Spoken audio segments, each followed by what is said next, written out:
ফেসবুকের মাধ্যমে গুনাহ, ইউটিউবের মাধ্যমে গুনাহ, হোয়াটসঅ্যাপের মাধ্যমে গুনাহ, ভাইবারের মাধ্যমে গুনাহ, এক এক কারণে গুনাহ, ইন্টারনেটের কারণে গুনাহ। গুনাহ করে করে করে করে তোমার আমার আমলনামায় নেক আর খুঁজে পাওয়া যায় না, নেক খুঁজে পাওয়া যায় না। তবু তোমার আমার চোখে পানি নাই, চোখ দিয়ে পানিও বের হয় না, আর মালিকের কাছে ক্ষমা চাইতো মনে চায় না। কেমন মুসলমান তুমি বলো? তোমার কি মরণ লাগবে না? আজরাইল কি তোমার সামনে আসবে না? তুমি কি কবরে যাইবে না? বলো, হিসাব কি মিলায় দেখছো? আজরাইল তোমার পেছনে গুরগুর গুরগুর গুরগুর করে ঘুরে যেদিন আমার মালিকের আদেশ হয়ে যাবে, আজরাইল আলাইহিস সালাতু ওয়াস সালাম তোমার আমার সামনে দাঁড়ায় যাবে। হিসাব মিলায় দেখো রে যুবক, গুনাহগারের সামনে যখন আজরাইল দাঁড়ায় যাবে, গুনাহগার তাকাইয়া তাকাইয়া দেখবে আজরাইলের পা দুইটা জমিনে দেখা যায়, মাথাটা সাত আসমানের উপরে দেখা যায়, এক হাত পৃথিবীর পূর্ব প্রান্তে দেখা যায়, এক হাত পৃথিবীর পশ্চিম প্রান্তে দেখা যায়। দুইটা চক্ষু মনে হয় যেন উহুদ পাহাড়ের থেকেও বড়। আজরাইল আলাইহিস সালাতু ওয়াস সালামের প্রত্যেকটা পশমের গোড়া থেকে মনে হয় যেন আগুনের ফুলকি বের হয়। পরিস্থিতি এত ভয়ঙ্কর, গুনাহগারের অবস্থা দেখে চক্ষু দুইটা উল্টায় যাবে, রুহটা করুণ নজর দিয়ে তাকাইয়া থাকবে।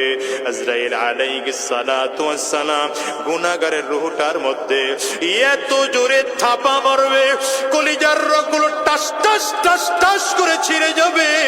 হিসাব মিলায় দেখো, এইবার তুমি আর আমি খুব একা, নাই বাড়ি নাই সাথী নাই বাতি নাই কোনো কিছুই নাই। এই হিসাব মিলা, তুমি আর আমি খুব একা, খুব একা। দুনিয়ার মুসলমান শোনো, এইবার তোমার আমার জান যখন কবজ করে নেওয়া হলো, ঘরের সব থেকে পুরাতন চাদর দিয়ে ঢেকে দেওয়া হলো, দামি বিছানার থেকেও টেনে টেনে টেনে টেনে নামায় দেওয়া হলো। আর এইবার দেখো তো একদল লোক জমার আমার গোসল করানোর জন্যে ওই বাগানের কিনারায় মশারি টানানো নিয়ে ব্যস্ত। কেউ কাফনের কাপড় কিনে আনার জন্য বাজারে চলে গেল, কেউ বড়ই পাতা দিয়ে গরম পানি করে তোমার আমার গোসল করানোর জন্য ব্যস্ত। সুন্দর করে গোসল করাইয়া তিনটা কাপড়ের প্যাকেট বানাইয়া পর্দার আড়ালের মা তোমারও পাঁচটা কাপড়ের প্যাকেট বানাইয়া আস্তে আস্তে করে দিয়া রানা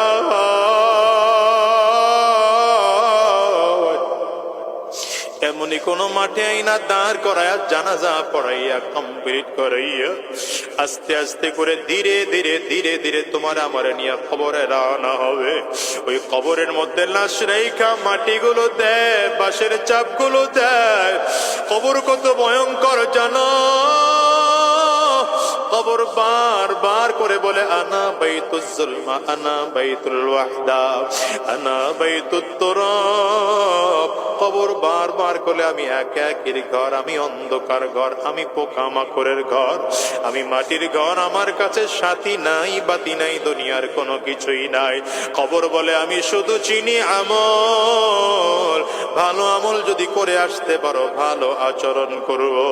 কবর বলে, যদি ভালো আমল করে আসতে না পারো, আমি কবর দুই দিকের মাটিগুলো একত্রিত হইয়া গুনাহগারের লাশটাকে এত জোরে চাপ মারব, এক পাজরের হাড্ডি কিন্তু আরেক পাজরের মধ্যে নিয়ে পৌঁছাইয়া দেব। অনুরোধ করিয়া যাই রে ভাই, চোখের পানিগুলো ফেলে মালিকের কাছে কাঁদো।